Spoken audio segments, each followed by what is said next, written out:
From the Cruise Radio studio in Jacksonville, Florida, this is Cruise Radio News with Doug Parker. Here's your cruise news briefs for Thursday, January 28th, 2021. Norwegian Cruise Line Holdings has announced that its crew members will most likely be required to get the COVID-19 vaccine before returning to work.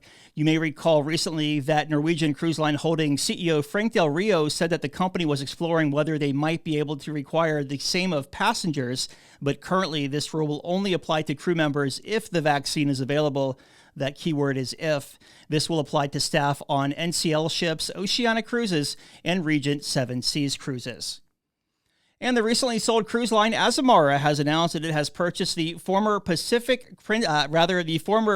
cruise ship Pacific Princess. The acquisition will bring the boutique cruise line's fleet from 3 to 4 ships. Pacific Princess, which is similar in size to Azamara's current fleet, will undergo an extensive renovation before debuting for the 2022 European cruise season.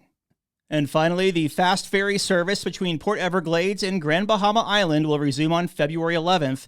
The Bahamian government has finally approved a restart of the service, which was suspended last July due to COVID-19. During the first phase of the restart, the ferry will run once a week on Thursdays, and by the end of the month, a second sailing will be added on Sundays. The travel time is about 2.5 hours each way. Passengers who want to head over to Freeport will just need to provide a proof of a negative COVID-19 test completed within 3 days of boarding, and masks will be mandatory on board.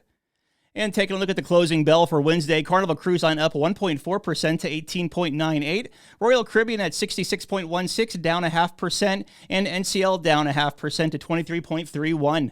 You can find more stories in this week's episode of Cruise Radio at cruiseradio.net. I'm Doug Parker with Cruise Radio News. The proceeding was a production of Cruise Radio. For more accurate and dependable updates, subscribe to our YouTube channel or visit cruiseradio.net.